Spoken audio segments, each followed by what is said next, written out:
One day I ended up in the mountains on a wet road in the dark. Riding at night in India can be really dangerous.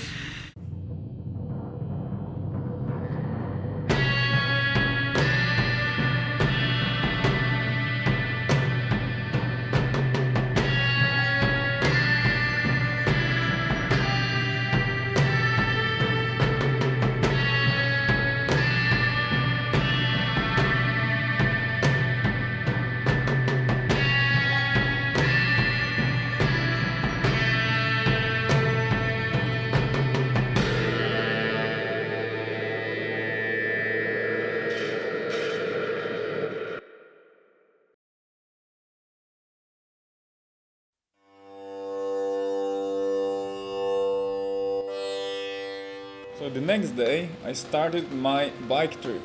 To get out of Delhi, the renting guys recommended that I leave as early as possible because of the crazy Delhi traffic during the day. The first day I was riding a bike, I was too focused on the road, so I didn't make any videos. I started to feel more comfy with the driving, so I started to use my GoPro camera. Even though I started to feel more comfy with riding, I still needed to be fully concentrated, because the structure of the road is changing constantly and there were a lot of surprises waiting for me everywhere.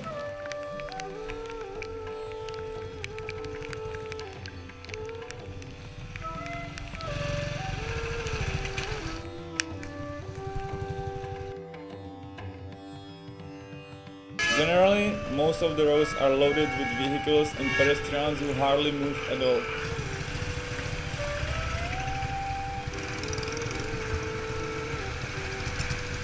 You also pass by cows on the road on a daily basis.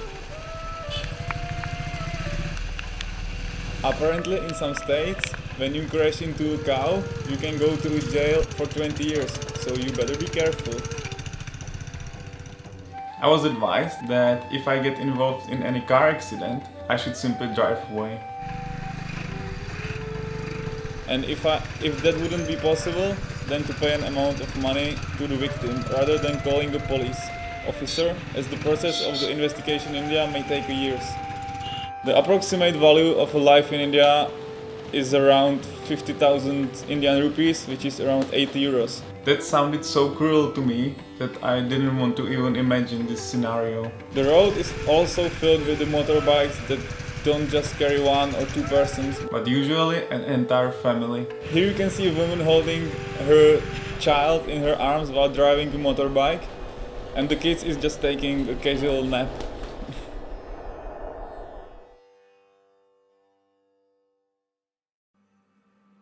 Another common thing on Indian roads is honking.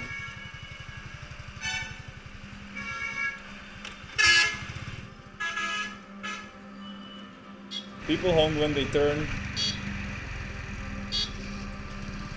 when they pass you by, or they want to say hi.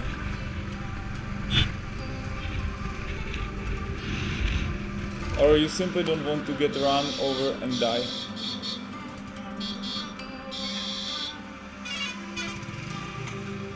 For Europeans, this is an adjustment, because in Europe, cars usually honk only when they want to avoid crash or rarely out of frustration.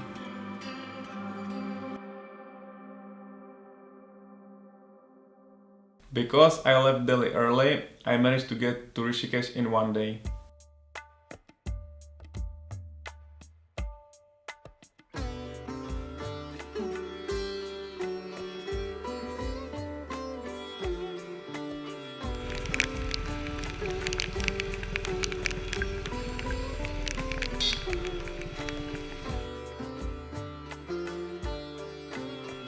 Rishikesh is a town situated next to river Ganga.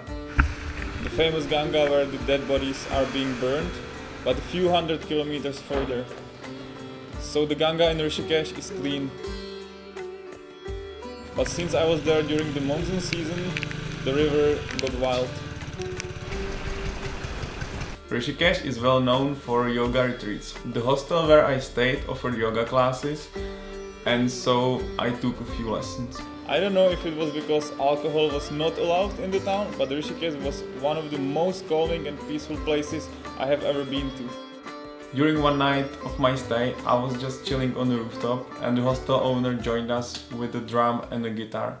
I had never played any musical instrument and we were just jamming, but we had a lot of fun.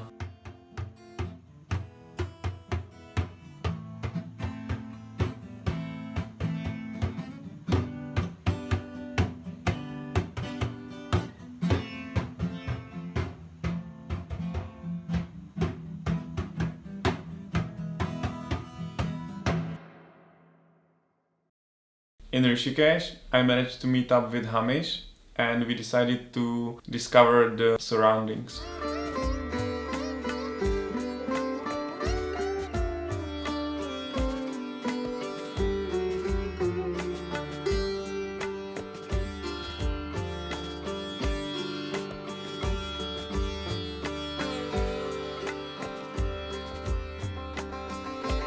We had to cross the Ganga River as it runs throughout the town. There was a bridge in the center for pedestrians, which is also used by people on motorbikes. So we had to try as well.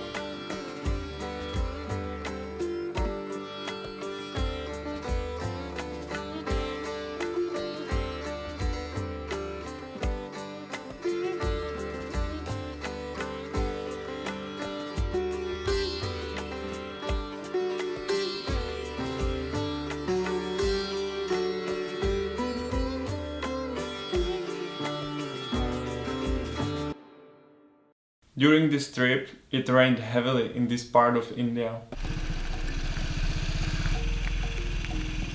The roads are covered by soil and stones very often. Waiting for the road to get cleared was nothing unusual. The next stop after Rishikesh was supposed to be Manali, which is about 500 kilometers away if you don't get lost. This part of the trip was still in the monsoon area, so I was trying to drive as much as possible every day to get out of the rain.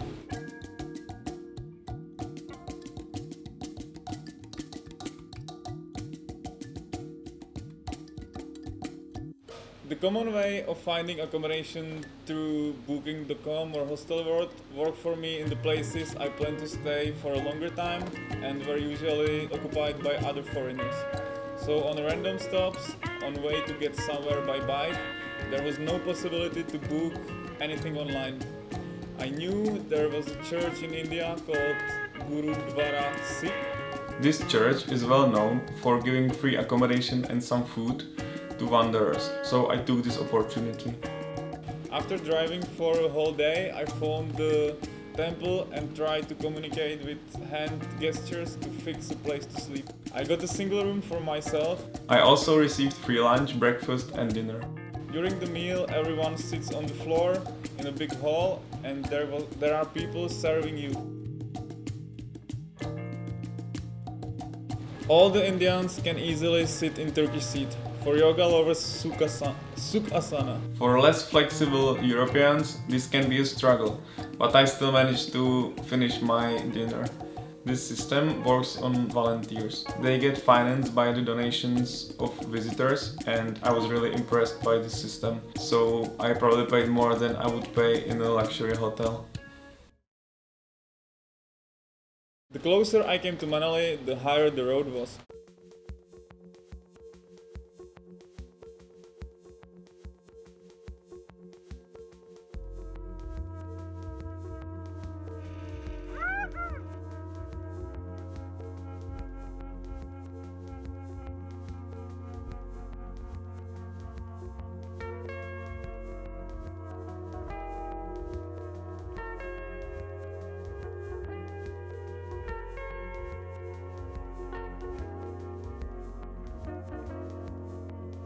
One day I ended up in the mountains on a wet road in the dark and I continued riding while hoping to find a place to sleep as soon as possible, as I think riding at night in India can be really dangerous.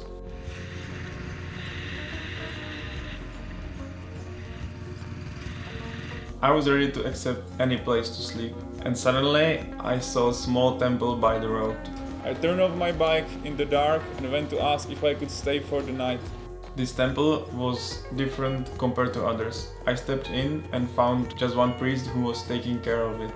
Luckily, he understood English, so after explaining him my situation, he agreed on me to stay for a night.